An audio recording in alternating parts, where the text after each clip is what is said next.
Alrighty. Welcome back to the House of Wolves podcast. What is this, episode 5? I don't even know. I think it's episode 5, so I'm going to go with that. If it's not, I'll put it in the description. But this is your host here, Deontay, with my friends Jalen and Joshua. And we come to you bi-weekly with some updates on news revolving gaming. This time we got a little caveat because my main man, Big Sean, dropped the album. So we going to talk about that as well. You know, that's a little offbeat for us, but you know, when they drop greatness, you got to recognize and you got to understand what it is, man. So the Square Enix boys don't feel that same way. They don't share that sentiment. But I definitely know that we got some good stuff to talk about today. Man, Big Sean, your boy, call him up, man. Call him up right now, man. We ain't ready for guests just yet. Man, call him up right now to talk to him. But we got 4 topics we gonna be talking about is Kingdom Hearts franchise, the importance of backwards compatibility, and then the Nvidia 3000 series cards dropping, and then again, lastly, we're gonna talk about that Big Sean album. But starting off, let me start with the easy one. Let's go with Kingdom Hearts. First, let me say hello to the people, y'all. Let them distinguish y'all voices from who's who. Man, what's good? This your boy J Boy. Nah, JB. Nah. What up, y'all? How y'all doing? How y'all doing? It's Josh. Yeah. Thanks, Josh. Appreciate it. That's all you getting from me today. y'all finna hear a piece of my mind. Nah, just fun. Yeah, but all right, let's start about that Kingdom Hearts. Let's start there. What we so what brought Kingdom Hearts back into your mind recently? Because last I checked, Kingdom Hearts, yeah, it was more so you fanboys, and I just wanted to discuss it because we usually have conversations around Kingdom Hearts and franchises not living up to their full potential. And Kingdom Hearts stuck in my mind because we were all kind of passionate about our stance on Kingdom Hearts, and I kind of wanted to bring that to the people, make sure they understood where we was coming from with Kingdom Hearts, if anything ever came up. Because I know we spoke about it previously in like a very small case where we just was like we disregarded Kingdom Hearts, and I want to justify that us disregarding it and not saying that it was like a good game, the last one at least. Yeah, you mean Kingdom Hearts 3? Yeah, so I wanted to put some justification behind that and let the people know why we actually are saying stuff like, Kingdom Hearts is trash. Well, I'm saying it's trash. You guys are just saying that it was mid. So, let's start there. I guess my opinion I'll start with my opinion first, and then I kind of go explanation. We all just give our opinions. Let's do that first. So my opinion on Kingdom Hearts 1, 2, and 3, and pretty much all the other ones that was side games. I attempted to play most of them. I did not succeed in that. They are adamant that Kingdom Hearts 2 is the best game. I did not get far in that one. I beat Kingdom Hearts 1, and I beat Rebirth in 365 days. Not Rebirth. It was like Chains. It was like Chain of Memories, and I beat 365 days. So I played. Man, you don't hold on, but you can't play that one. 365 days was a story, right? You just watch a movie. So what? I watched a movie. That means it's beat. Man. But don't try to discredit me, dog. I got 3 under my belt. I got 3 under my belt, I'm not man. giving you that when you watch a 3-hour video. I got 3 under my belt, G. 3. All right, and how'd you feel about those 3? Kingdom Hearts 1, Kingdom Hearts Chains of Memory, Kingdom Hearts. All them boys was fart noises. Like None of them was tight. I liked it. The card one, that was Chain of Memories, right? The card one had a little interesting take on it, but it was just kind of, it was still like a DS game. They trying to resell it to us, $50. I ain't like that. It was like 40, I believe. So I don't know. I just think Kingdom Hearts was overrated. I did not care for all of the. I didn't care about most of the characters in that game. I didn't think that they did a good job of executing the story, even though people say it was masterful and it was all this death and all this. I think it was petty and like really just wanting to get more money out of people. So I wasn't coming into it as a fan. I didn't leave like becoming a fan. It was more so I knew what I was going to get and it was going to be ganked. So that's kind of my opinion on the Kingdom Hearts franchise in a nutshell. Ganked. That boy said he got ganked. So no lies told here. I do think that you played the wrong games, but regardless, like you said, you should still have fun with whatever games you played. But I think that going into it, looking to find I beat gems, 3 too. I beat 3. yeah. But going in to find the gems that people are talking about and not going in to like just enjoy the game can make your expectations don't meet your expectations, because I don't like playing Kingdom Hearts 1, but I think it's a decent game for when it came out, because it was 2001, and so for a game like that to come out, it was a new idea, it was interesting and things like that. It wasn't until Kingdom Hearts 2 that they actually started to have more interesting characters, interesting events, and it seemed like they had this big plan. Because really, it's only like 3 or 4 important Kingdom Hearts games, and the rest of them you can skip. And 2 is the main one, because that's the one that got people interested in Kingdom Hearts, and for them to say it's such a good franchise. It wasn't because of 365, because it wasn't good when that came out. The card game one was fun, but that's the PS2 remake, not the original GBA version of it. So the franchise overall is confusing, but there are a couple of games in there that are just good games overall. And at my 2 cents, something he ain't tell y'all is he rushed the games. That he played them games. He ain't even here just running through the games, y'all. Like, man, I was just like, bro, you got to take your time. You gonna get burnt out. He beat Kingdom Hearts 1 and Chain of Memories. Man, how fast you beat them games, dog? Like 3 days. I don't remember. 3 days. I'm like, Kingdom Hearts 1 take 25 hours. That means, shit, that's a lot of time to be playing a game.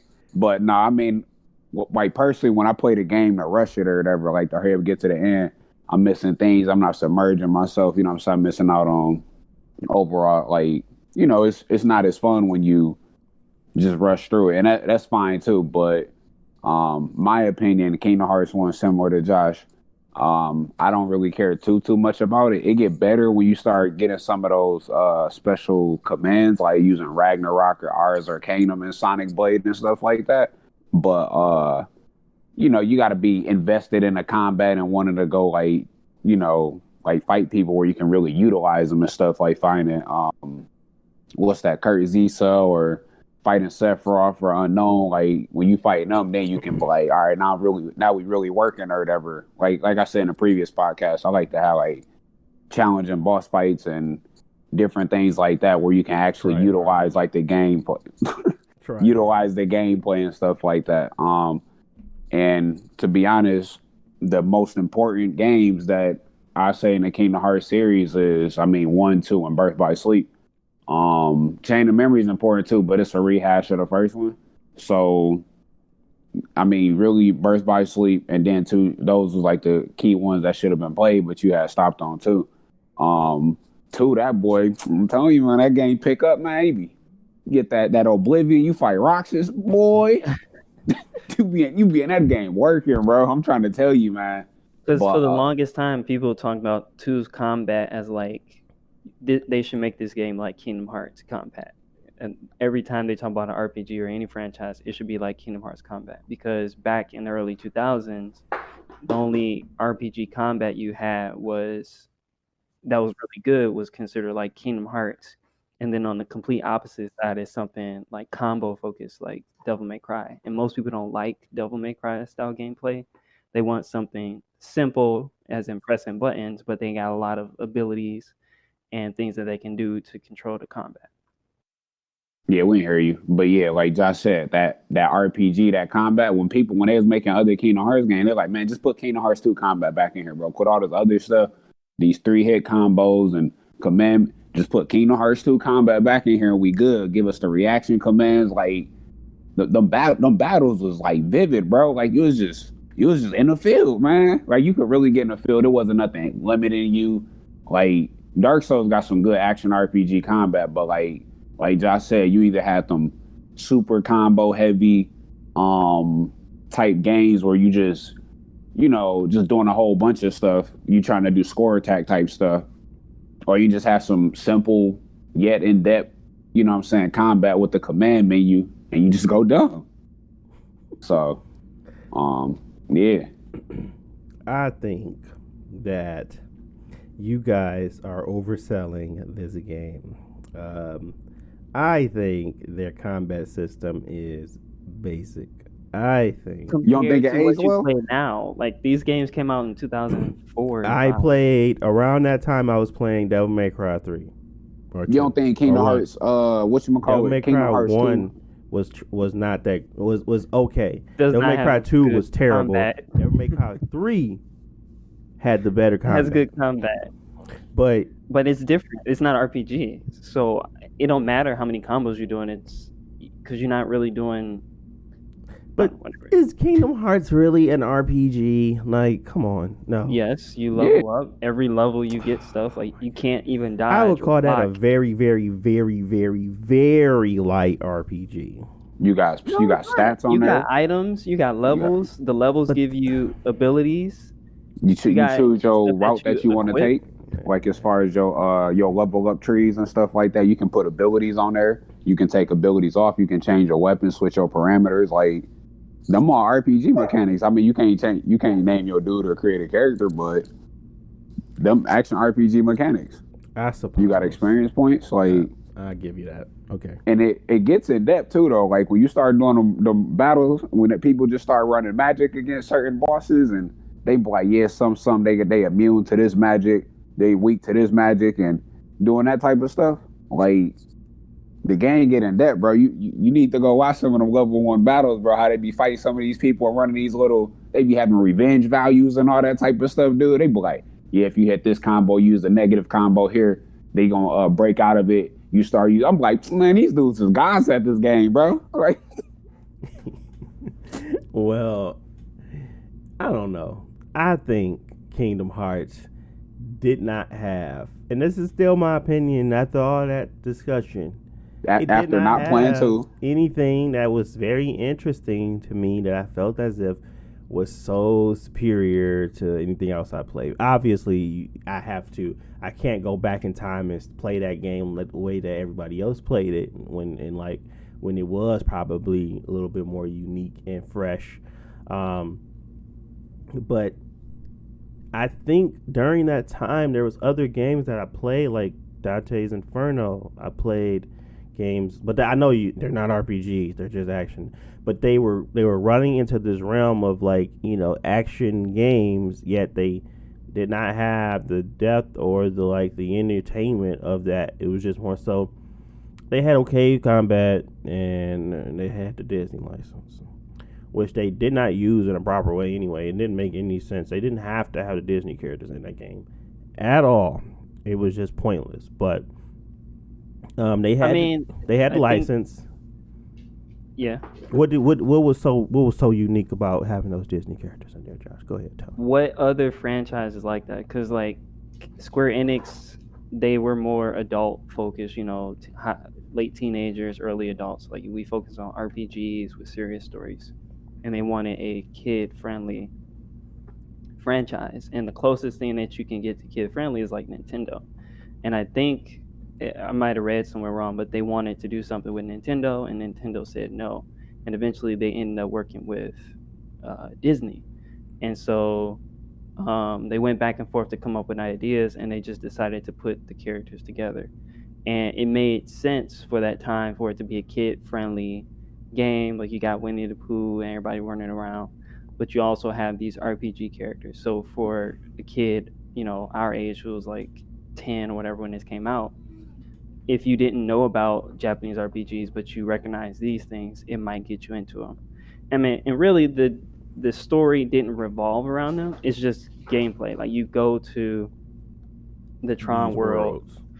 and it gives you different gameplay. Like you can you race cars and you fly planes and things like that to give it fun. So it's not just your standard RPG stuff. Like go to the village and help the people. Like it's no boring side quest in the story, even though the story of Toy Story, so it might be boring if you don't care about Toy Story, but at least it's very gameplay and you don't have to do the same thing twice. And it put a spin on things too, like when Zaldin had took Beast's roles and he was trying to turn him into a heartless so he can have like a strong nobody, and like they was intertwining that stuff better. They, like I said before, they intertwined the Disney characters better in Kingdom Hearts 2 than they did in Kingdom Hearts 1. Kingdom Hearts 1 was very similar to Kingdom Hearts 3, how they tied in Disney characters, versus in Kingdom Hearts 2, they actually played a more of an important role in they played more of an important role in Kingdom Hearts 2 in their worlds than they did in Kingdom Hearts 1 and 3. Because 1 and 3 was just looking like, all right, yeah, we here to just mess some stuff up. Yeah, it was kind of go like kill this heartless. Like backdrops and stuff like that, but it didn't have anything to do with the actual world. So, for example, in 2, you go to Mulan world, and you know the story of Mulan, and you kind of go through that story, but Sora's there, so he experiences it, and it makes it more interesting because they go through the entire movie, so the world seems big. And then when you go back later, they have a completely new story, and so it further fleshes it out. So same thing with Lion King. Like you do the normal Lion King story, and then you go back, and it has a completely new story. Whereas like Kingdom Hearts 3 is just, we want you to go through Frozen, and then that's it. Like there's nothing interesting there. You're just going through this movie that you already saw. Yeah, like, and if you don't, it didn't feel like, all right, if I didn't go through Frozen, what's gonna happen? Like, it's just like y'all was just making me do something. Versus in Mulan, you had to go back there, and you had to go back and stop a heartless. You had to go seal the keyhole there because, I think it was something in Kingdom Hearts 2 where I don't know if they became unsealed, or I don't remember. It was like in the midpoint of the game and stuff when you had to go fight the organization and 1,000 Heartless. Like, man, they had you fighting 1,000 Heartless, bro. Come on now. Man, we was in that field using Rise of the Sun and Sprinkle, what is that, Sparkle Ray or something? We was in there going dumb. Nah, I got sidetracked. But yeah, bro, it was just, they did a lot better with the story in Kingdom Hearts 2. That's why everybody's disappointed with Kingdom Hearts 3, because we just expected more from the story. Intertwined battles. You had Demix, whatever. He was running around like in the underworld Coliseum. You had Orin down there. You had the fight. Man, it was just like you had like Final Fantasy characters intertwined and stuff. And oh yeah, in the Kingdom Hearts 3, they ain't even had a Final Fantasy characters in there. I'm like, man, you gotta go fight Cloud, dude.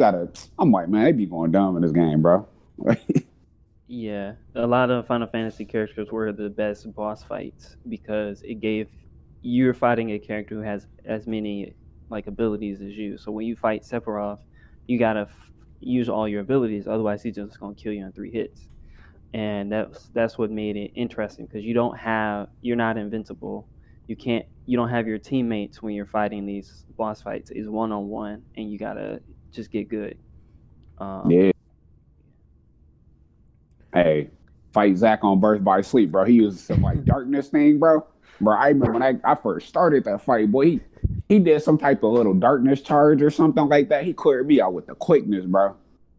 I'm like, man, what am I supposed to do, man? I'm like, we got another Sephiroth over here. Like, come on, bro. But yeah, When man. you fight at the end of Birth by Sleep, is it not lingering will? It's the fake The Vanita sentiment. Vengeance. Yeah, Vanita's sentiment. He I swear he killed me in 1 hit. Man, he be cheating, bro. I don't know what type of modifier, damage reduction, stat parameters he got, because when you hit them with moves and they don't do nothing. I remember people was beating them with tornado and stuff like that, and it was just weird, man. And he would like black your screen out if he hit you. That game was just clunky though. It was, yeah, that game was some of them games. I would them say bosses. like I do agree that Kingdom Hearts overall as a franchise is not doesn't live up to the Thank hype you. because like I say, I would say Kingdom Hearts 2 was its peak. And the reason people cared about Kingdom Hearts 3 is because when you finish Kingdom Hearts 2, it was a really fun game, and it leaves not on like a cliffhanger, but it leaves a lot of questions. And they have a teaser trailer at the end. If you go through and you do all the hard stuff, it gives you a teaser for the next game. Everybody thought it was Kingdom Hearts 3, and it's gonna come out in 2006 or something like that. Eventually, that ended up not happening, and the teaser was just for Birth by Sleep, the PSP game. The combat in that one is not as good, but the story and characters are interesting. But then after that, the next like 4 games don't really matter. And then Kingdom Hearts 3 came out and it's lackluster. So overall, yeah, the franchise is not that great. Okay, well, to sum it all up, the Square Enix boys gonna defend to the end. They understand that 3 wasn't as great as the rest, and they definitely put out some valid points. End of the day, the game still, in my opinion, was trash. This is again Deontay Yeah, here, I'm the just need you to host. go beat Sephiroth and then we can talk. Man, it was trash. But I understand that what they were referring to, and that does make sense of why you guys will probably enjoy those others more, and that's why you probably felt as if these were, iconic games. I didn't have that experience. Going back to it, it didn't age well, in my opinion. Maybe 2 probably did more than 1, but yes, I was rushing through it. Yes, I was trying to get it be done before 3 came out because I actually wanted to know if this story was interesting.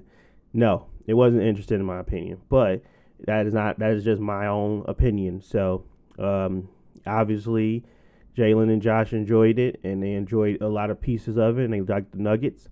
But we got to move forward because we are already 23 minutes in, and I'm done talking. And just go square up at Hollow Bastion. Man, Hey, don't forget Kingdom Hearts 3 had me driving at 3 a.m. from Chicago to make sure y'all get home, man. Don't forget what Kingdom Hearts 3 was doing. Kingdom Hearts saved our life, but guess what?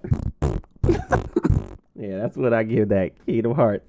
But moving forward, speaking of these, iconic older games that we enjoy to revisit, especially us tryhards that's just trying to, get school points for beating it at, level 1 or whatever. Backwards compatibility has been coming up a lot more because of PlayStation. Nobody confirmed it. Ubisoft tried to confirm it, or basically stated that PlayStation 2, 3 games won't be available for PlayStation 5 for backwards compatibility or to be functional, essentially. Which everybody went into a frenzy again. The press loved it, eat it up, blah, blah, blah. But I just kind of want to go over the importance of it and seeing what was you guys' perspective of, being able to play those older generation games, and just general thoughts, raw thoughts right now. I don't really want to give my opinion. I just kind of want to hear what you guys think about, backwards compatibility and what's your thoughts around it. Shoot, backwards compatibility. I feel like it's always a thing that's a plus. I don't know. I can't really say I care. I care about it, man, but it's just like, I feel like the way media and technology and stuff is evolving, it's like more than one way to skin a cat, per se. Like, I used to care about backwards compatibility more so with like the PS3, the Wii, and like the 360 and stuff like that. But when you see how like some of the games played, it started kind of like faltering. I remember like Halo used to, I don't remember if it was like tearing or something. Like if you tried to play Halo on the 360, sometimes like when I wanted to play GameCube games on the Wii, it was just like an extra step. Like I need to go plug in a GameCube controller, and and then the PS3, you had to have a certain one that it only could play like, I think it could only play like PlayStation 1 games or something. Or no, I think the PS3 The could only original play. could play all of them, but once you got the later models, you only could download them from PSN. Yeah, and then I think it can only play. It can't play PS2 games, but I think it can play PS1 games, which is weird. Like, and I was just kind of like, I don't. So it basically, what I'm saying is, it just started faltering a little bit. It started losing its luster, and I didn't care too much about it because they would bring the game back like on the PS4 as long as the price was straight. Like, it's like $10, $15 and stuff. I got money now because I'm older and stuff. Like, I don't need to keep my games. I can just download them and stuff like that and just play them on there. It's not that big of a deal versus keep hanging on to a disc for it to, come back and stuff like that. So my opinion on it basically is that it's cool to have. It's definitely a plus. Am I going to pay the extra money to have backwards compatibility?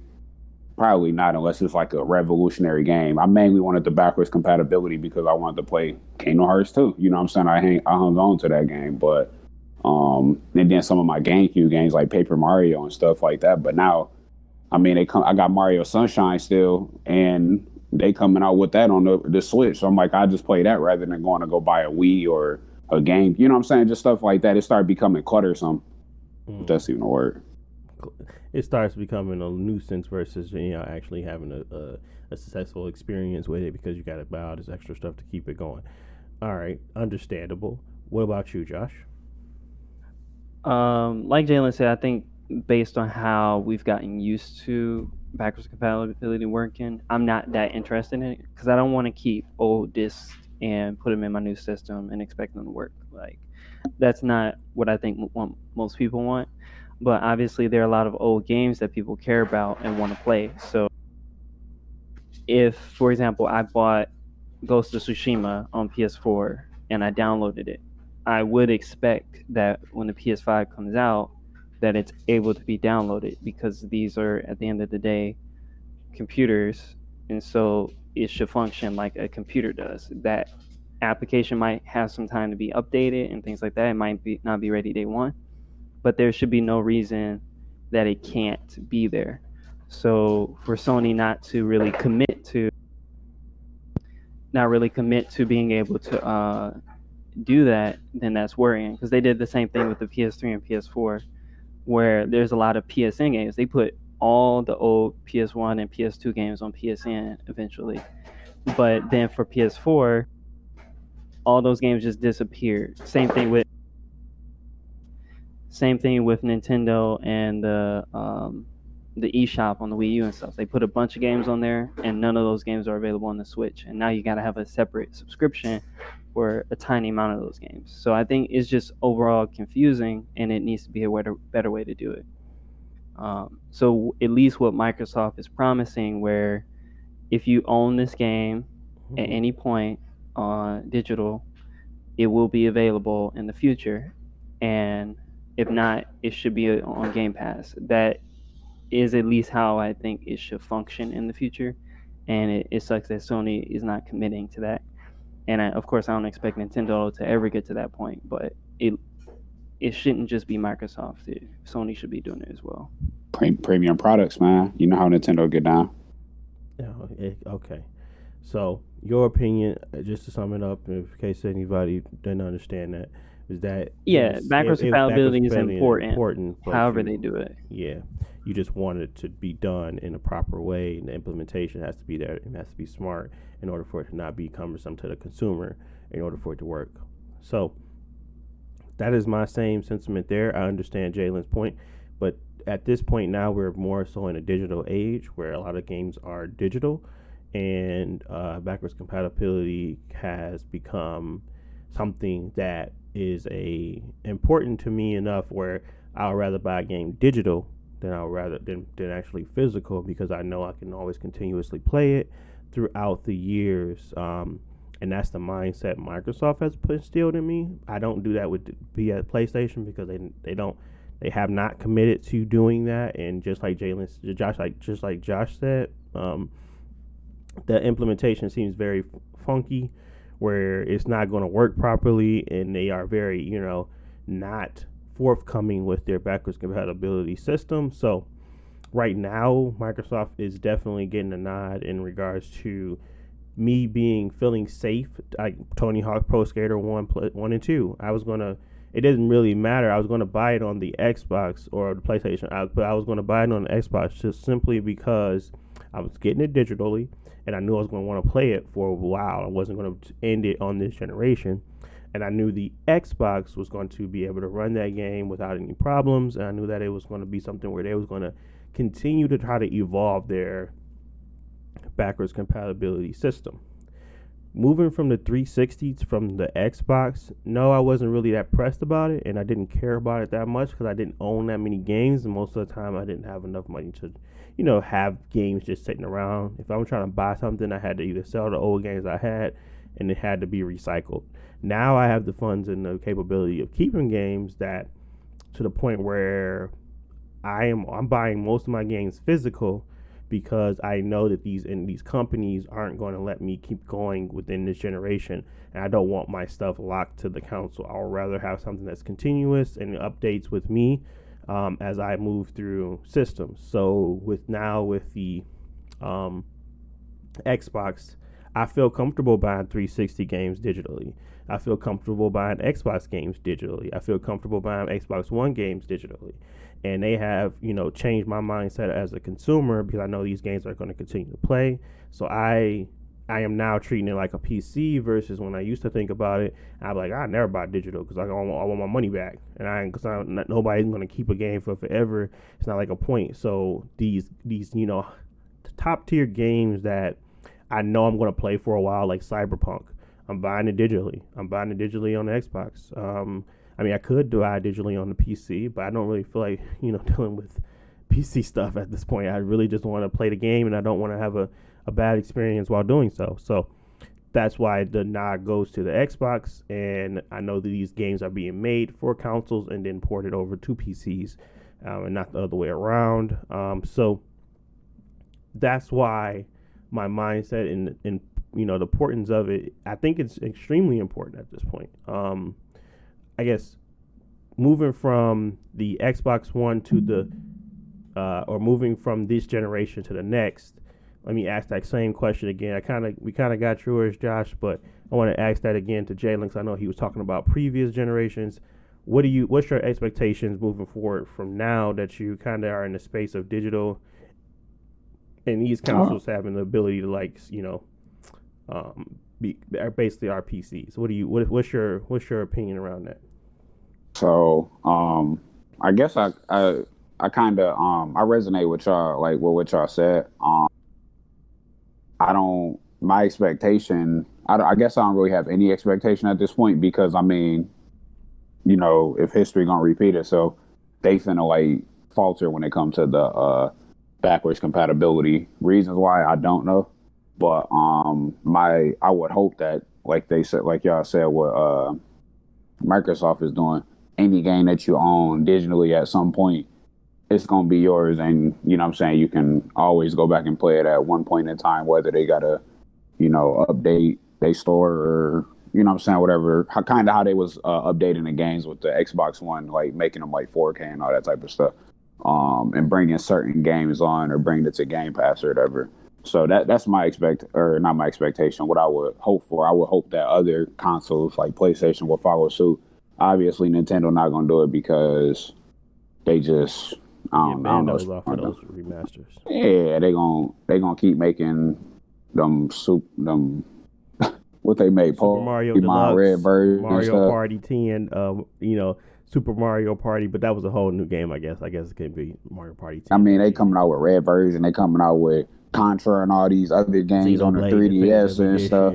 Yeah, and then you gotta pay like $15. I'm like, bro, I can go download a whole emulator. I don't condone the piracy, but emulator popped up on my computer, and the game popped up on there too, miraculously. But I didn't download. But yeah, man. So that's my take on it, bro. I would just hope that they can just keep it like you said. Yeah. Would you any additional things you want to say about that, Josh? Yeah, and I think that most people at this point have a big, if not a big library of digital games, you at least have a history that you want to bring forward. Like you got your PlayStation Plus purchases, or not purchases, but like free games and stuff like that. And so why would you just want to let go of that stuff? And for them to no, Sony to like ignore that, it kind of sucks. Obviously, everybody wants new games. They want to see all the new games, but with new consoles, new games take a long time. They get delayed, and you might enjoy Spider-Man day one, but if nothing comes out interesting for a long time, then you gonna feel like you have nothing to play. So it's just better to have that history to go with it, and really, that's just what I want to hold on to. So we'll see. Probably gonna hold on to my PS4 for a little while until Sony figures out what they're gonna do to like move stuff forward. If they do go ahead and move everything forward, then yeah, I'll just get rid of the PS4 because there's no reason to keep it. No, But no. To be clear, they are moving everything for the PS4 up. They don't. well, yeah, They're that's what I not. They're mean. not Like, saying that they're going to optimize. They said the top 100 is going to be optimized, but they're not. Everything is coming forward. You're going to be able to play it immediately if you got the disc. I don't know about the digital stuff yet because they didn't talk about that. They said whatever you got on your, digitally. I mean, physically, any game that you got PlayStation 4, it'll run it. They just didn't say it was going to run it well. They just said it's going to run. It's going to be able to run it though. It's because it's not going to be something where it's like the engine is going to be able to take care of it and understand that it's what the game it is and run it. I'm not saying that. I'm talking about the PS3 and PS2 and like having those games that people enjoyed from those eras. You know how they bring forward. Xbox is doing with bringing forward the 360 and the Xbox games. Sony is not planning on doing anything like that, and their backwards compatibility stuff seems very strange. It's like their architecture, they keep updating it and changing it to the point where it's not fundamentally the same. So that way you don't get benefits of better speeds, better graphics, up, the upscaling and things like that, like the Xbox 360. Like plenty of games, Xbox One, plenty of games that I play on my Xbox One that were on my Xbox 360 looks extremely a lot better just because of what they were doing behind the scenes to kind of lay the foundation.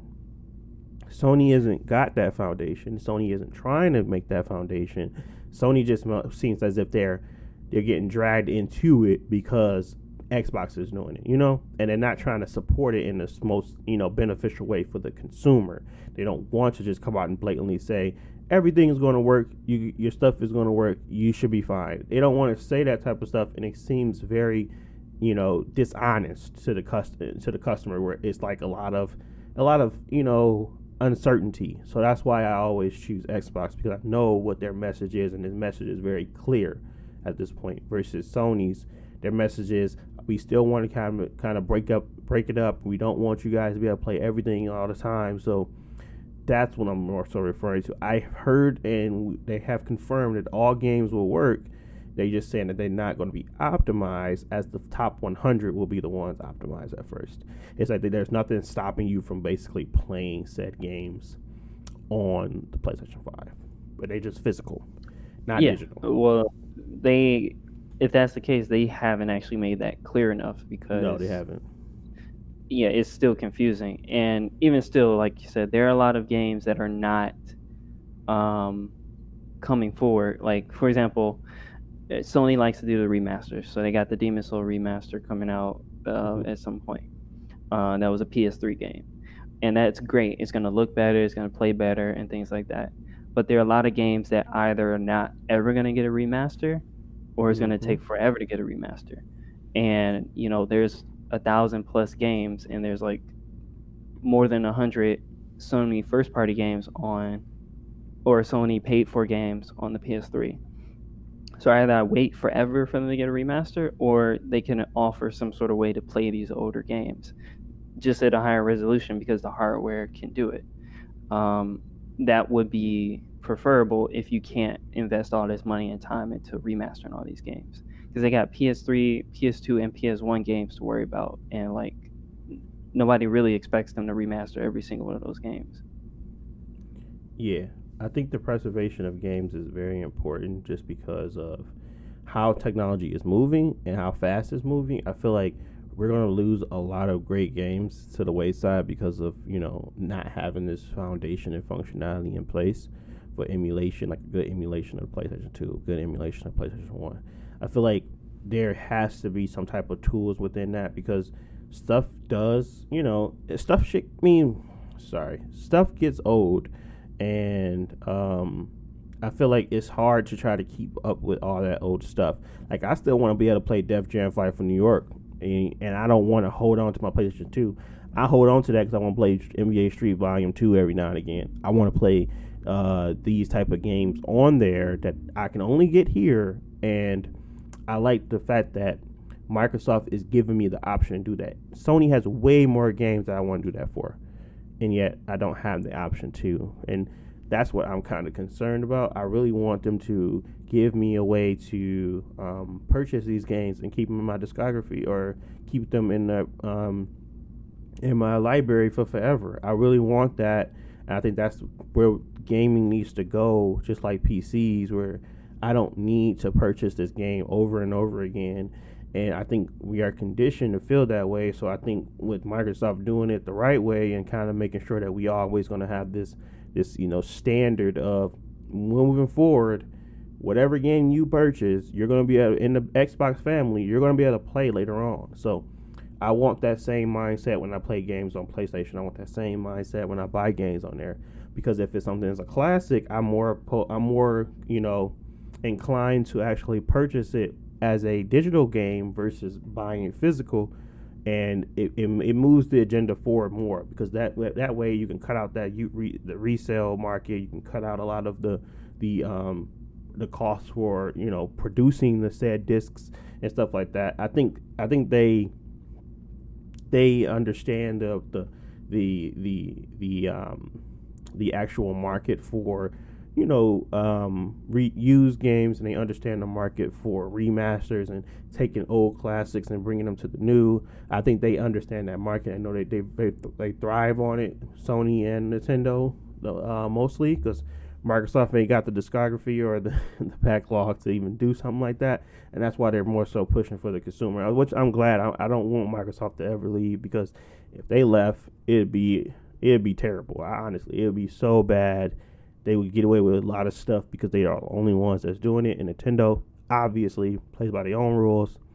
PlayStation only is changing simply because Microsoft is in the state that it's in and is trying to win over customers. So competition is good. And obviously the PC's been around for forever. We get it.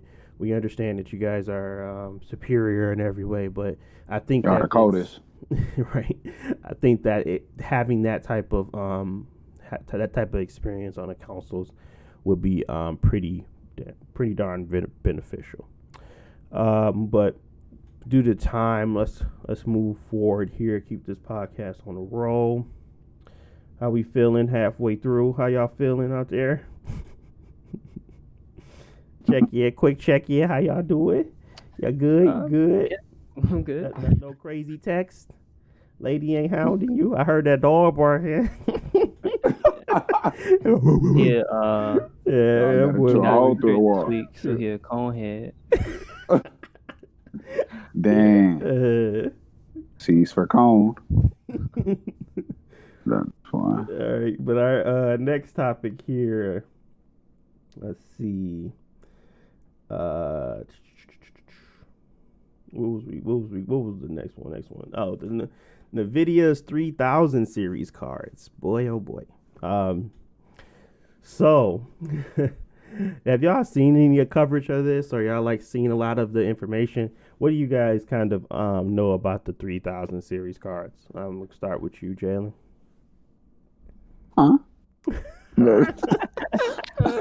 I'll start.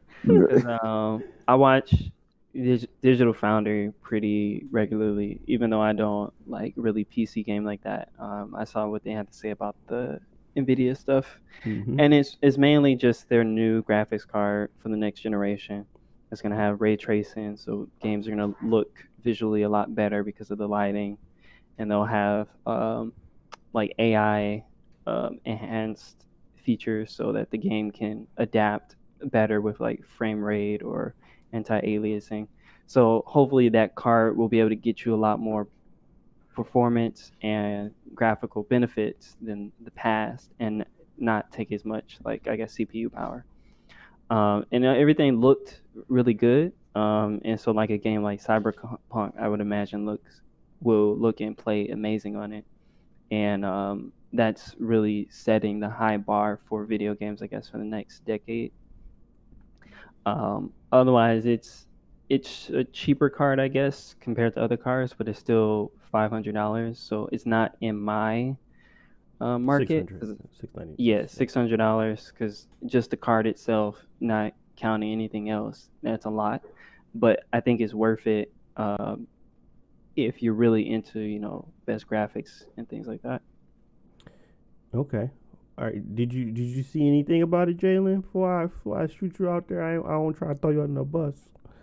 Man, I don't know nothing about the PC master race, the greatest people on the planet. I don't know nothing about none of that stuff. So all right. I'm gonna keep it a buck. Well, I actually watched it live, right? And what's his name? Jackie Man. He was talking this stuff, bro. I ain't gonna hold you.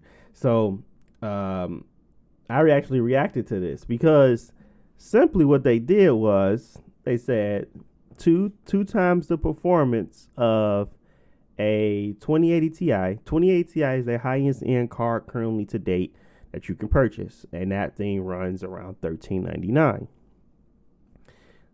3080, that's $600, and it's 2 times the power. And that thing, the 2080 Ti, came out 2 years ago. So basically what they did was they just put disrespect on everybody that purchased. Like, it was kind of like, yeah, you paid this amount of money. Obviously people try to get it on sale, things like that, but that's how much they retailed for. That's how much they charged. It was $12.99. That was retail 2 years ago. To tell me that 2 years, fast forward, 2 years later, y'all got something that's 2 times the power of my 2080 Ti, and it's $600? What are you saying? Like, and then there 3070 is $400, and it's the same level as the 2080 Ti. So I was just looking, I'm thinking to myself, like, are y'all trying to get these people upset, or do y'all not care? Do y'all not care that they literally just shell out? You know how people buy PCs, right? They do not upgrade often. When they purchase, they usually keep it for about 10 years or plus or whatever. Probably way longer than that than they should, actually. They try to, I just bought that 1080-60. I don't care. I got this. I can do that. La, la, la, la. To tell me that I just spent, $12.99 on something, and then you come out with something that's $400 and it's the same level, make that make sense, Jack. That's what kind of threw me, because it seemed as if they wasn't gonna make these types of leaps. Honestly, they're backing on a lot of their technology, like deep learning, super sampling, like stuff that they use to kind of boost the functionality. But even raw power, it's significantly stronger than what they already have on market. Obviously, people haven't tested it, so I can't claim it, but that's their claims. 9 times out of 10 is pretty close to what the claim is for them to what you're going to get in real life. It's not, it's sometimes, if you guys, it's different CPUs, stuff like that. It's different things that you're going to come into play, but most of the time you're going to be getting a certain amount of performance that you paid for. And that's what they did. So I was just baffled by that. Honestly, I didn't understand it. I thought, I get that it's a great thing. It's like, it seemed as if they charged so much for their previous GPUs to do a 180 and charge so little. Makes me feel like these next gen consoles are going to be priced pretty low. I don't think they're going to be as significant as these GPUs, to be honest. I think they're going to come in around $500. And this kind of it doesn't, that just kind of tells me that we're in a different space. You shouldn't be buying, in my opinion, You shouldn't be buying PCs anymore to last longer than 2-3 years. Honestly, you're going to have to upgrade, and if you want to have the latest and greatest, I'm saying. If you're okay with just not having latest and greatest, I think these leaps are going to get stronger. It hasn't been like a leap like this in since I would say like 13 years, but I don't think that it's going to get longer. I don't think it's going to be 16 years from now where we get a superior leap. I think that time frame is getting shorter and shorter due to the amount of technology we're kind of creating. And basically, my thoughts is they put the Series X to shame, they put the PlayStation 5 to shame, and AMD is probably on suicide watch at this point. I don't see them coming out with something like their big Navi is what they're kind of as their GPU. I don't see them doing as good as Nvidia. I don't see them putting as much power into it. I don't see that that's going to be the case. They were already behind them before to jump 2 times the power of something that they was superior at in the first place, and that's not even talking about the 3090. The 3090 is the 8K 60 frames per second machine. That's their replacement for the Titan. And the Titan is basically their higher end performance, like for doing computing a lot of, actual real work on it. That was their GPU there. They're replacing that as well, the 3090, and that's just significantly stronger than the 3080. So but that one is pretty expensive. That one's $1,299. So, or no, it's actually $1,500. So, that's kind of around the prices I was expecting for a little less performance, and that's not what we got this time. We got a very significant jump in PC graphics and being able to, function and play games at 4K, 120 frames, no problem. So, I mean, it tells me good news for the Series X and the PlayStation 5. Maybe the technology is cheaper. Maybe they was able to get it for a cheaper price. Maybe they were able to get these GPUs and things like that to run at come in at a lower end price. But yeah, bro, I know everybody that bought a 2080 Ti 2 weeks ago, they butthurt. I know they are. That's just like a slap in the face. Obviously, they knew that this stuff was coming.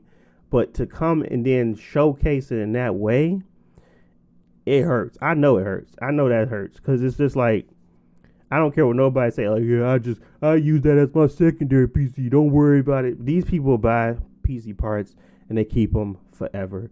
They do not upgrade. They're not like Xbox. They're not like console players. They keep their stuff for a very long time. People still rocking 1080 Ti's. People still rocking 1080. So I understand it. I get where the mindset stands. Those cars that they just announced aren't even usually the go-to cars. They usually are waiting for the 3060. I believe that it is 3060, yeah.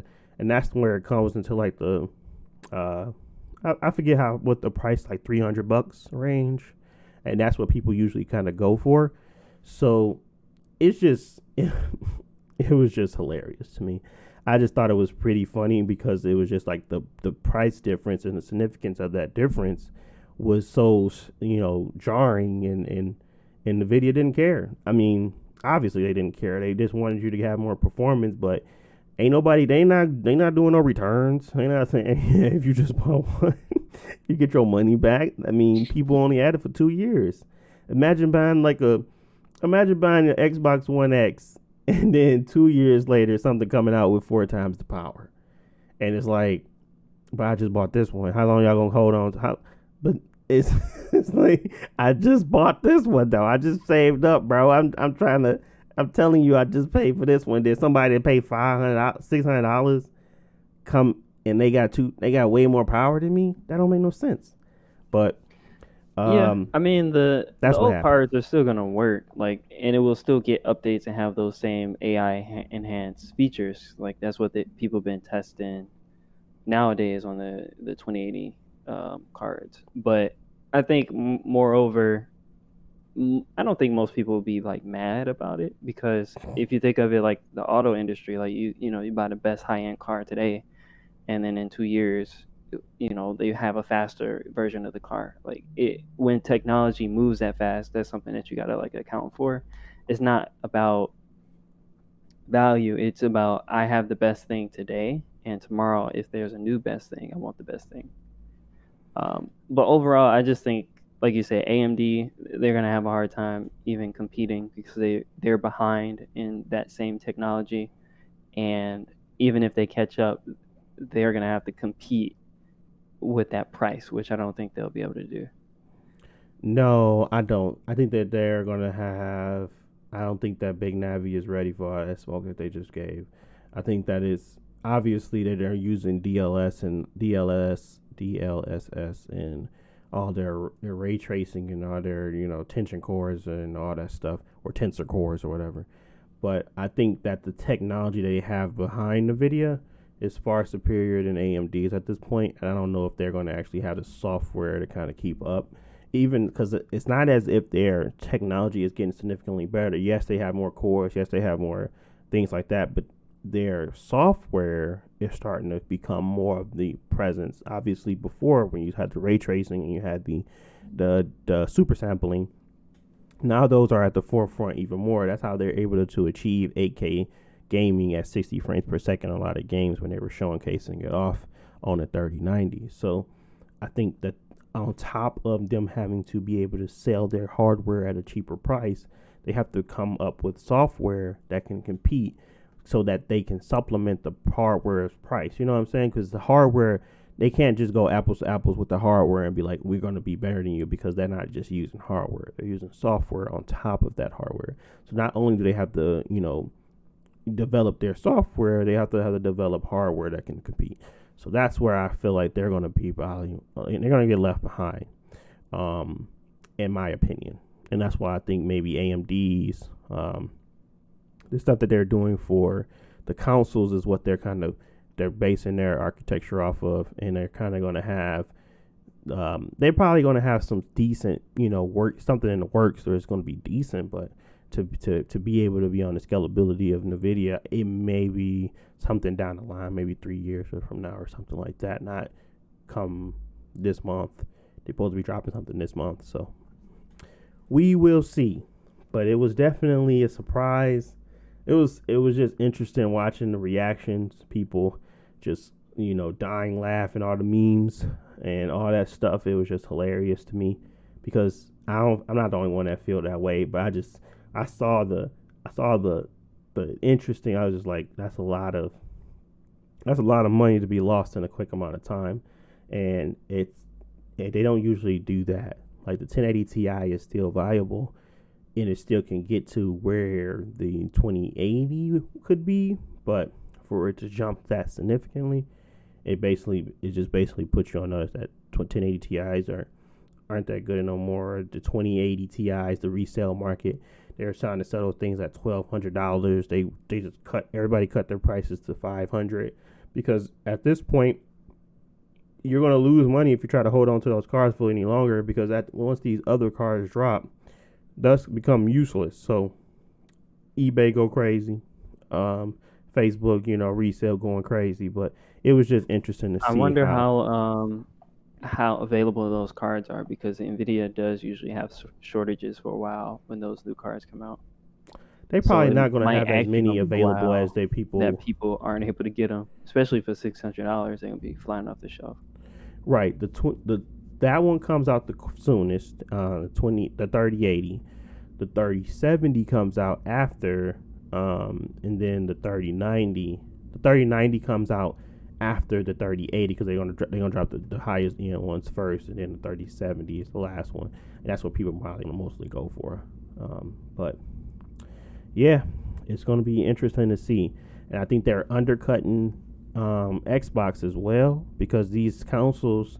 I mean, if your expectation at first was that these consoles were going to be a little bit more powerful than the PCs when it comes to like software, like the SSDs and like the uptime and all of that stuff, and not pure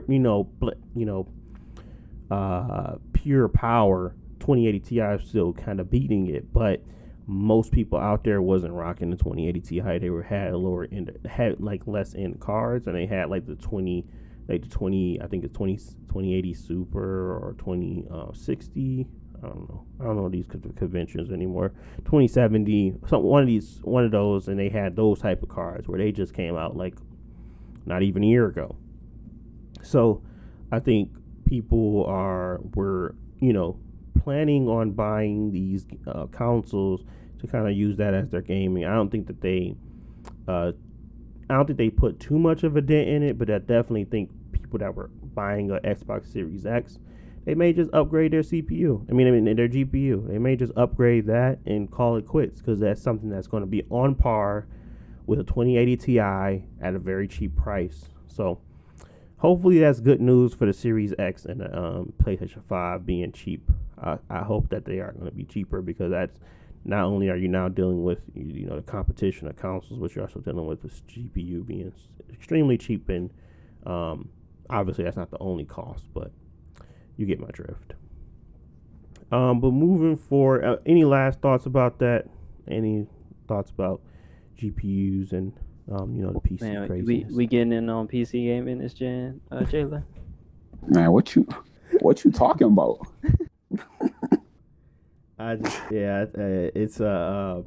It's interesting. I say that it's very interesting. I ain't dropping $1,200 on a card for it to be obsolete in 24 months. So I'm gonna stick with my PlayStation. It ain't. I guess you're right. It ain't gonna be obsolete, but it's just disrespectful. That's why I say it's disrespectful. I don't care how much or how much I got out of it. I think it's disrespectful for you to drop the price that much. Y'all been upticking them for forever. Now you drop the price significantly, and you give me 2 times the power. Come on now, bro. That's a slap in the face. But moving on to the topic most at hand, the best topic of the day. My boy Big Sean dropped that album Detroit 2. Obviously, it's not obvious, but I'm a Detroit native, and let me hear from these boys here, because I don't know what they thinking, and they've been real shady about it. Let me hear from you, Jalen. What you got? Go ahead, Josh. Josh ain't listen to it. He obviously said he got better I talked about the things PC stuff because I was familiar with it. You gotta talk about this one. Josh copped a plea. Man, I talked about the PCs, man. I ain't getting them. That's just fly. Shoot. I listened to it. I think I listened to all the songs on there. Like, I always felt like, all right, I'm gonna just kick it 100. Like, I always felt like Big Sean was a good rapper. I felt like he always had. I felt like he was like a conscious rapper. Like, I ain't talking like a J. Cole conscious, but he was like he wasn't like mainstream-ish, like esque. Like, he didn't need to talk about like the drugs and all that type of stuff, which I always respected about him. He always had bars and stuff. The only thing I couldn't really rock with Big Sean was I didn't always like his beats and stuff. I got like some Big Sean songs on my like music library and stuff. Don't get me wrong, like I don't hate him. I ain't never really liked some of the beats he had. He had some decent songs on there. These songs that I'm finna just like cut on, but like, man, I'm really finna go listen to this song today. I mean, probably not. I'm not from Detroit either. Some of the insight that people live in Detroit, Detroit, they got their own culture and stuff like that. Most people I interacted with or seen like on Instagram or something like that, they really like the album, which is cool. I would decide to give it a fair shot. It was cool. I mean, it was a couple songs on there I was like, I ain't gonna really listen to. I did like I think it's like Friday Night Cypher or Friday Cypher or something like that, where he put like a lot of the Detroit rappers on. Mm-hmm. I know a lot of people like Cash Kid, you know what I'm saying, all that type of stuff. But like I'm not like a huge Detroit rap type person, because some of them mostly rapping too beat. They like, yeah, we took your girl and we get like they just like they need to shove a stanza with a bunch of words, and I'm like, bro, just relax, like it's cool. They don't know you on beat, bro. That's the best thing. Yeah. That's the thing. My cousin, my cousin from Detroit, he'll argue up and down, but like he is on beat, bro. Like, I'll be like, no, the if you know anything about poetry, this one got 7 syllables. This next one got like 13 syllables, bro. Like he shoved them in there. Like they not on beat. But anywho, so like I said, he has some good songs on there. I like this some of like the messages and stuff he spit. Like always, I just didn't like some of the beats on some of the songs. I think my favorite song on there was probably I liked the song with Dom Kennedy. I think that's Still I Rise. Was that Still I Rise with Dom Kennedy? Yeah, that's the outro. Yeah. The Baddest was good. I'm trying to think. I don't. He got like 20 some songs on there, so I don't know him. It was like 2 more other songs that was straight that I would keep on there, but I was just like, I heard that J. Cole song not too long ago, that Lion King on Ice. I'm like, man, I gotta go listen to this again real quick, man. And I'm gonna come back to Big Sean, like. But but the album was straight though, man. Like I said, I'm not the biggest Big Sean fan. I decided to give it a fair shot. I was listening to the song like Body Language. He had that crazy girl in there. His girlfriend. She ain't crazy, but his girlfriend. What's her name? Janae Aiko. Janae, yeah, whatever. Janae, yeah. My bad. No disrespect, but she said something like some, and then she was talking about like breaking his schmeat. I was just looking like, man, what? I had to cut the song off, bro. I was just like, yeah, cut the music, G. You got to go to the next song. I'm like, goodness. Right? When she said that, dude, I was just looking like, man, all right, bro, we get it. And I just had to cut the song off. But yeah, it was cool though. I give it a 7.5 out of 10. Oh, all right. It ain't burn my speakers up on my phone like it's supposed to. It's supposed to catch this mug on fire, man. I'm using my phone right now. It ain't on fire. So, but like I said, it was solid, man. Like I'd say like a 7.5 to 8 out of 10. Just not now. These individuals ain't that the biggest Big Sean fans, obviously, but I just wanted to hear their opinion without, knowing my opinion. Obviously, if they understand some of the messages I was sending in our group chat, they'll probably understand where I'm at with it anyway. But I just wanted to hear them honestly just tell me, what they thought about the album that came out. Josh, you said you didn't listen to anything, right? No, I haven't listened to it. All right. So Josh doesn't have an opinion at this point in time, so I'm gonna just go through, and I'm gonna just go track by track. It don't really matter because I got some time left. So, why would I stop? That's that intro. That's that heat for you right there. That's the he basically was just getting that simple stuff off his chest that people were doubting him. People thought he wasn't that good of a rapper, and things like that. So he kind of just had a hard hitting intro where he just went bar for bar on that. Lucky Me was the next song.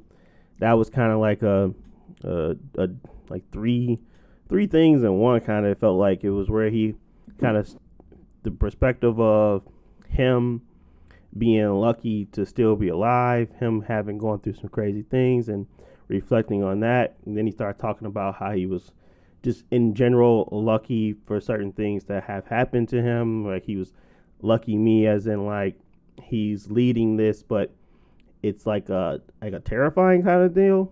The way he was talking about it, where he's nervous that he's lucky that he has it, but it's also just kind of like a pressure as well. And then he kind of reflected on the end about, again, his entire journey. So it was like 3 different type of messages in that one song where he talked about it in a different way, but it was kind of like from a different perspective each time. Lucky Me, probably third favorite. I say favorite song on this album at this point, it would still have to be The Baddest. Yeah, The Baddest had to be it because I'm from Detroit natively, and Godzilla is like, I used to listen to that type of music a lot, and it was like dance hall. his name Godzilla. The I was name of looking the up Godzilla. I'm like, who is Godzilla?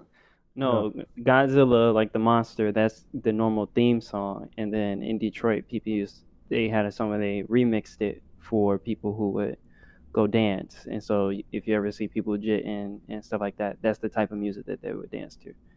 Wait, so Sure. what was the name of the DJ? I thought his name was I God. don't remember the DJ Dang. because the actual song, the original sample, is the literal Godzilla theme song. I could have But sworn his name was DJ Godzilla. Dang. Godzilla. They call it Godzilla. No, it's Godzilla. Yeah. So I'm assuming is it DJ? Is DJ Assault? I don't know. Anyways, he mixed it on his album, and I used to do that. It was like a jit. Basically, it was a dance, but it was basically where we would play in the dance halls, and it just took me back to a presence of older Detroit and me having a good time and just enjoying Detroit for what it was, or my childhood for what it was. It was like a good standout point for me when I went to junior prom and junior like homecoming, and then me going to my sister's like little. She had my mom rented out a dance hall, and they was able to actually invite friends over, and they invite friends to that, and yeah, it was just a good time. It was like it reminded me of moments in Detroit of where that would happen. Same thing with body language. It was body language was I forget the artist's name, but it was Soulful Moaning is the song, and it was a song that I heard my mom play a lot, and I never heard my dad play it because he wasn't into that type of music, but I did hear my mom play it quite a lot, and it just reminded me of another time in Detroit, which I thought it was a song that a lot of people knew, but when I started talking to my wife about it, talking to my friends, and some people just didn't hear that song before, so it was another nod to Detroit that I just enjoyed about the music, and I honestly don't think you need to understand the references to still enjoy those songs, but having those references did make it feel a lot more special when you did hear it. No, I can see that. Like, I felt like that's what made some of Kanye music. I mean, these are more so samples rather than references, but Kanye he might have a little bit of references, more so like samples. And going off topic a little bit, Logic, his album that came out, I tried listening to that all the way through to see what he was talking about. It was straight. But he had like a lot of little samples and references and stuff like that I thought was it make it a little bit more appealing. So I could see people from Detroit that can resonate with it. It's about their hometown, which you probably a little bit more connected to. It might hit a little bit closer to home than somebody hearing like a sample or referencing like a different song or something like that. So I can see that. Yeah, and then so I think I was jumping around, but the third track was Deep Reverence with Nipsey Hussle. That was one of the singles they put out before the album dropped. It was obviously it's just good to hear Nipsey Hussle kind of rap again, but the song still was elevated by messages that Big Sean was putting at the end of it, and it was just overall in general a pretty good song as well. Wolves with Post Malone, that was another song I did not enjoy at first when I first heard it. I rather would have had Post Malone sing the hook entirely versus Big Sean singing portions of it, because I don't like Sean's singing voice. I don't think it's a good one. So I would rather him. You actually saying something he can't do? Bro, he can't sing. I don't know why he thought that. Like when he sang on Time In and he sung on with Time In with Janae 2088, it was some songs on there I just couldn't listen to because I'm like, bro, I don't want to hear you cringe. I don't want to hear this song. I'd rather hear you just spit. And some people, you be honest with your favorite rappers. This is my favorite rapper, but honesty is I don't think he's a good singer. He's not like a Drake. I think a lot of people try, but it doesn't come off right.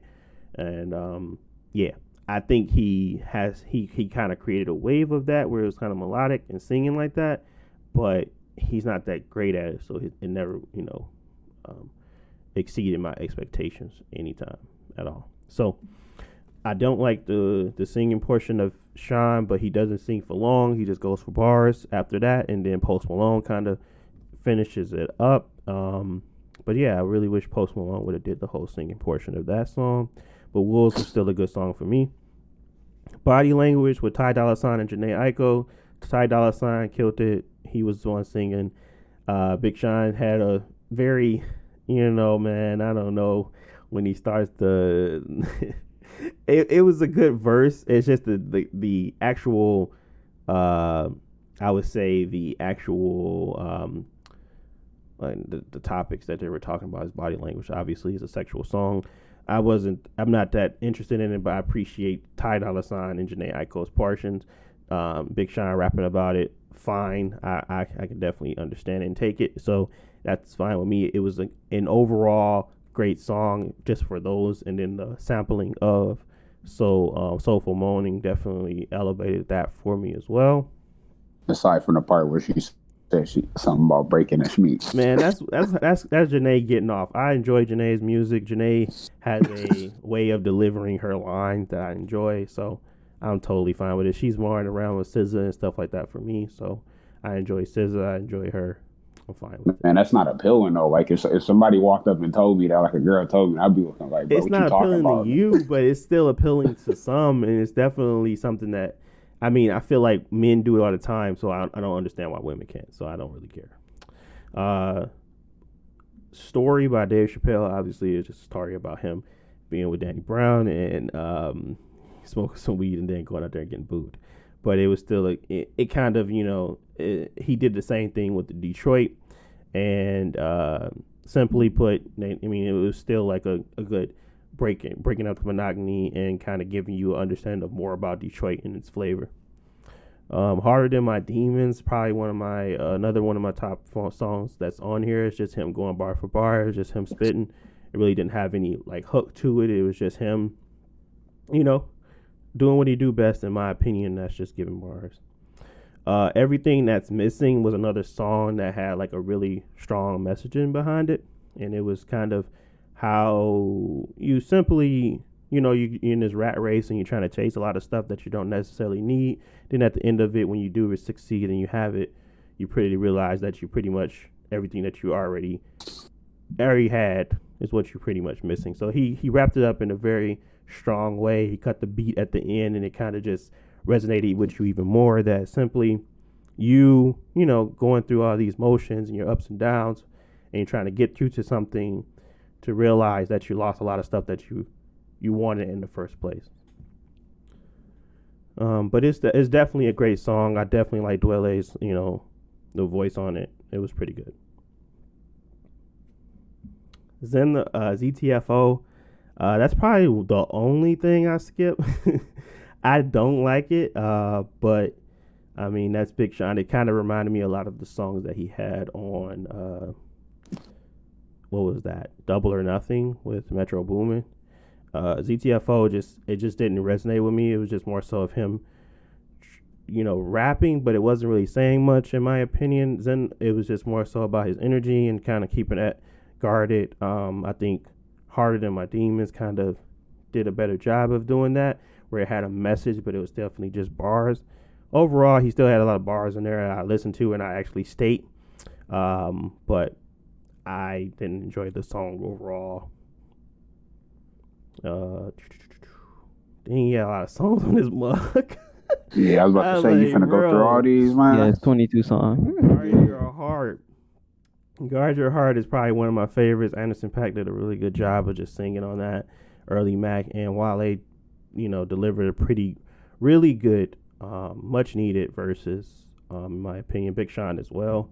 But Guard Your Heart really just kind of, it's kind of the state of mind that a lot of people are in right now, and just protecting your emotions and stuff like that. So I think that song definitely elevated the album for me, where it had a lot of gems in it and it had a lot of things where it just felt as if he was speaking from the heart, and it was speaking from a place that everybody kind of are. It's kind of like it was just going through all his ups and downs. Really, it was just showcasing that on a higher level. Respected was just Sean getting off with, Young Thug and just kind of riding a beat and discussing, earning that respect, kind of respecting what he does and what he brings to the table. So not much, substance there, but it was definitely a song that I enjoyed to listen to. Which you don't always need substance. Sometimes you just need some hits. And that was that was baddest for me as well.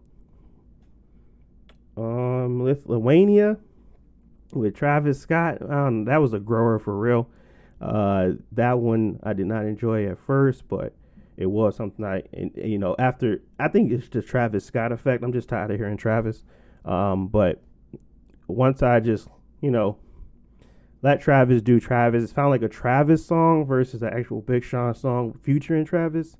And that's what I don't like about it. Travis kind of dominates everything that he puts his voice on. So it just seemed like he's doing it over and over again. And it's like a downgrade from what he had put on his album. But I think it was overall a good song. I think Big Sean did a good job of just coming in and out of that song without sounding like overpowering of it.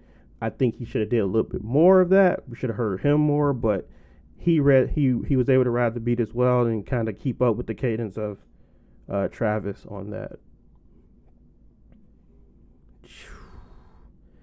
Full Circle with Diddy and Key Wayne. That was good. I wouldn't say I loved it, but it was definitely just another one of those songs about, reflecting on how, karma comes around. And it was just, again, it was more messaging. Like I said, the whole point of this, Detroit 2 is just on the messaging behind it. I really didn't want to just hear from him, and I didn't want to just get good beats and some nice bars. I actually wanted to hear a message. And I think a lot of these songs had a lot of messages behind them, and he actually delivered them with some, witty bars. Time In was 2088. I did not enjoy that. That's him just trying to sing.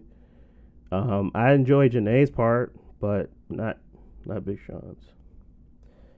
Story about Erykah Badu. She was just being weird on that, but she had another story. she was just, I don't know, she was trying to hypnotize us through the mic or whatever, but yeah, it's just one of her stories. Feed was another good one, and it was just kind of, discussing how, what I got from that is him, trying to discuss how he is providing back. It was kind of like he was trying to showcase how he actually feeds his energy, feeds his community, feeds a lot of different things in his life. So it was another one of those good songs that I will replay over and over just to hear the messaging behind it. The Baddest is just hard hitting, one of my favorite songs on the album. Dying Life, another hard hitting favorite song on the album. Friday Night Cypher, I don't know, they just went crazy on that, and there's a lot of quotables on there. Cash Kid went crazy, Cash Doll went crazy, T Grizzly went crazy. I really enjoyed Royce's. Eminem had a good verse, but as usual, it's kind of like he didn't mix well, but he definitely went off. So, Story with Stevie Wonder, that was a good story. You're just trying to talk about how you already, got, you already have a lot of gifts that you are born with. You don't really have to chase anything. You already just have to, showcase it. You don't have to chase anything. You're already wealthy when you're born, essentially. And then Still I Rise with Dom Kennedy is just kind of solidified the album. Outro was basically you still overcoming. I sound like it was more so the uplifting that what you've done, still showcasing that. Even with Don Kennedy coming in at the beginning, just like, look at all the souls I saved, and it was kind of his messaging, and it was cool. And I think the album overall was more cohesive than I thought it was going to be. I thought he was going to have a lot of flavors in here, but it just seemed as if it was just showcasing a lot of ups and downs and kind of what living in Detroit is and what living anywhere is in poverty. So overall, man, I really enjoyed the album, and I'm glad he actually put out a good body of work, because it was looking shaky there. In my opinion, it it pushes him to a different level. But I mean, other people can feel however they feel about it. But in my opinion, he was in a space of, I don't know. It wasn't lackluster, but it wasn't always great. This here just kind of helps him put more on his resume, more on his, and that basically stating that he's a pretty phenomenal rapper. He's very conscious about what he's saying. He doesn't try to waste bars and just talk. He actually is putting thought behind what he's saying. So that did showcase very well in the album, and I really do want to hear what you have to say about it, Josh, as well, once you actually listen to it. Yeah, I mean, I might listen to it based on what you said about the things about Detroit and like the nostalgia with it, because it's good to hear that type of stuff from someone from your same background and not just like someone from Drake who, you feel like, why would they use this style when you don't have any connection to it or something like that. For me, I just never was feeling Big Sean too much, because in the past, especially in the beginning, he had the typical Detroit rapper flow, but I felt like he was not very deep. And so if he's gotten better over time, and like I would say his rapping ability and like cadence and flow has gotten better over time. He doesn't just sound like Jalen said, just trying to fit a bunch of syllables and stuff that doesn't make sense into your verse. So yeah, I mean, I'll check it out. I It's a lot, though. would say that, yeah, it's a long album, which is fine. If the message and stuff is good, then I probably stick to it more, because I'm not really as interested into just like hits or bangers. Because Royce also had a really good album earlier this year, and that was all about a message as well. So if Sean can, on the songs that he does do that stuff, if he can do it, then I'll probably listen to it more. Yeah, I feel like he did that very well with, Still I Rise, Full Circle, Guard Your Heart, Everything That's Missing, Heart and My Demons, Deep Reverence, Lucky Me, and Why Would I Stop, his intro. I think those were the ones that really had like a very strong and well put together cadence of like a song. And the rest of them definitely feed as well, but those were the ones that I kind of resonate more. I go back to, and I just want to listen to that message again, like on Guard Your Heart and Still I Rise, because he talks for a while on the Still I Rise. That's outro, but he just kind of have a message behind it too.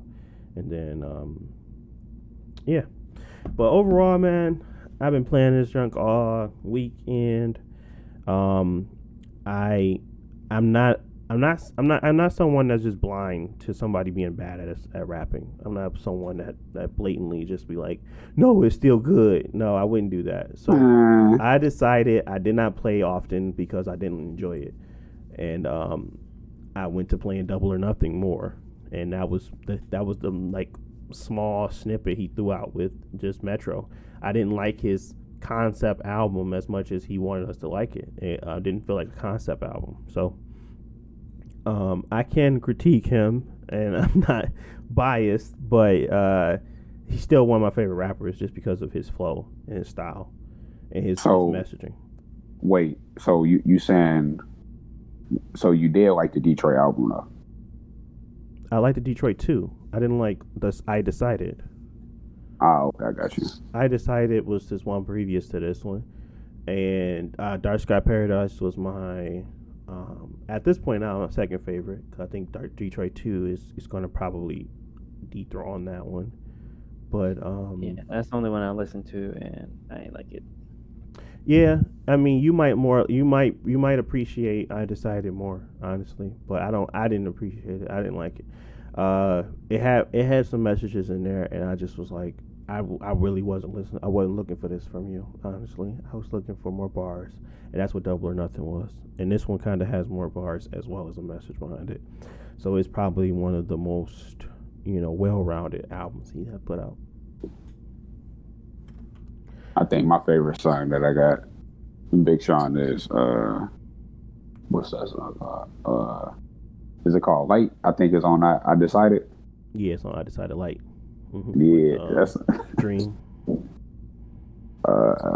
Yeah, or whoever. Yeah. Wait, I thought it was Jeremiah. I thought it was Dream. You talking about that? We can't take away the light. They can't stop this shine. Yeah, I remember that song.